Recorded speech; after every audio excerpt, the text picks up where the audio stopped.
is a president who has actually lost money for being president of the United States. I don't remember these same type of questions being asked of my predecessor about a career politician who was clearly profiting off of this office.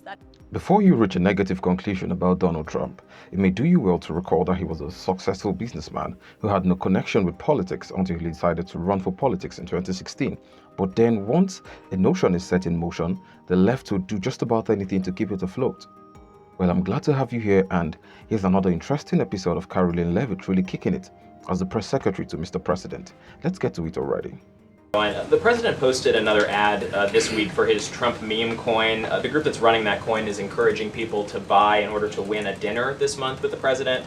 Why is the president planning to attend a dinner for the top investors in his coin? Look, the president is abiding by all conflict of interest laws. The president has been incredibly transparent with his own personal financial obligations throughout the years. The president is a successful businessman, and I think, frankly, it's one of the many reasons that people reelected him back to this office. There are at least some people who are buying this coin who seem to view it as an opportunity to influence the president's views. There was a logistics company this week that said they would buy $20 million in the coin in order to advocate for free trade between the U.S. and Mexico. If buyers are buying for that reason, are they wasting their money? Look, I can assure you the president acts with only the interests of the American public in mind, putting our country first and doing what's best for our country, full stop. That's his intention, and that's what he's focused on. And given that you noted he is a successful businessman, do you know if the president has any plans to meet with any of the folks involved with any of the family businesses over there, or see any of the sites that are going to be Not to my knowledge, and let me just get to the premise of your question that both of you have raised. I think it's frankly ridiculous that anyone in this room would even suggest that President Trump is doing anything for his own benefit.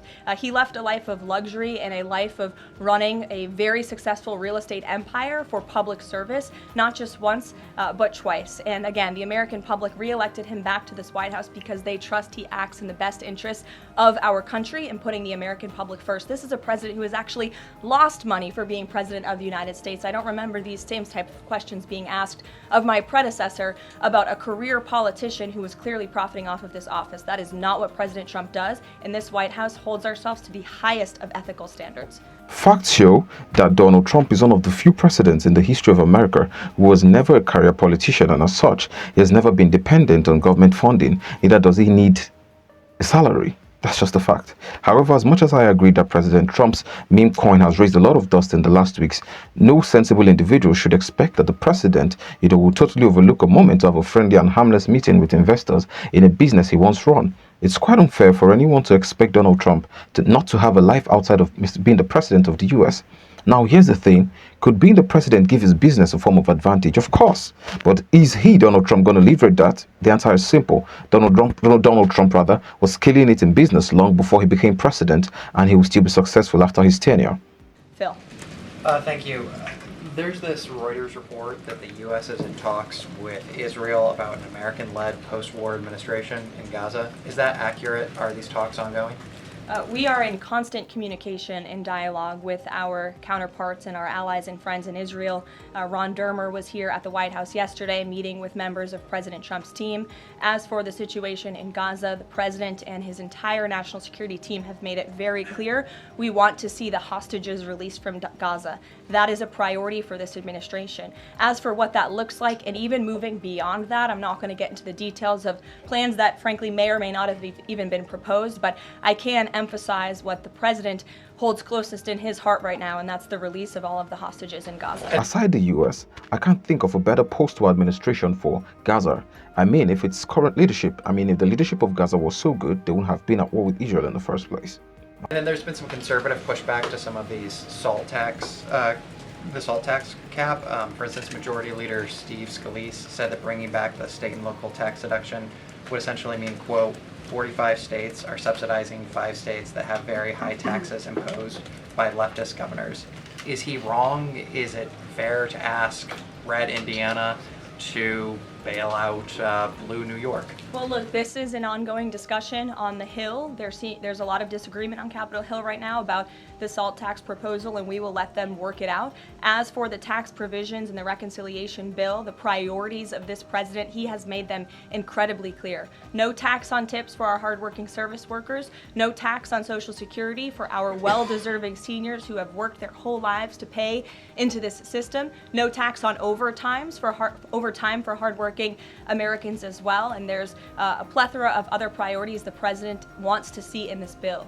Anyone who opposes this bill will be opposing the largest tax cut in American history. They will be voting to raise taxes by the tune of $4 trillion on the middle class of this country. And we look forward to holding them accountable for that. Everyone on Capitol Hill on both sides of the aisle should be supportive of the president's tax priorities. Anyone with the slightest strain of common sense knows that these tax cuts are necessary. I understand the political divide and all, but isn't it funny that the people who were voted rather to represent the interests of their constituents at Capitol Hill are the same people, kicking hard against the cuts?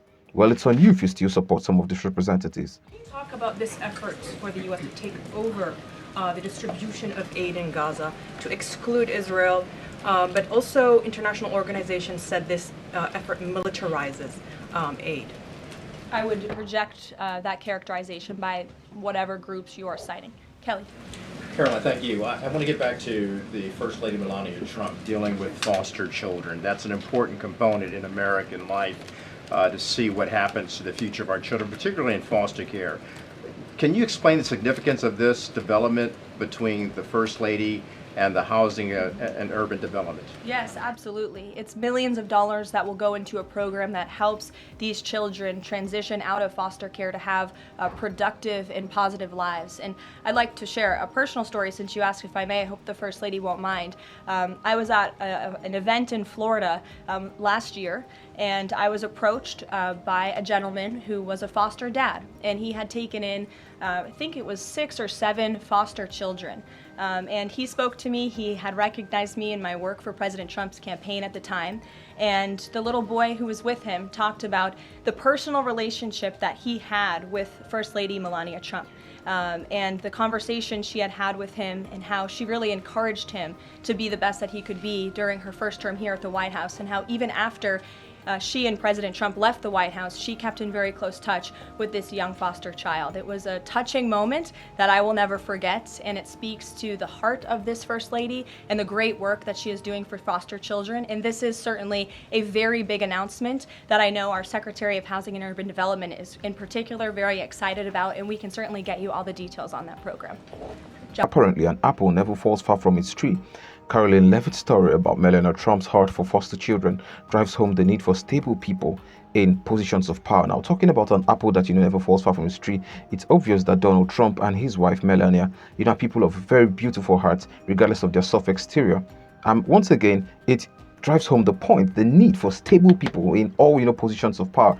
I'm talking about governors, I'm talking about presidents and all of that.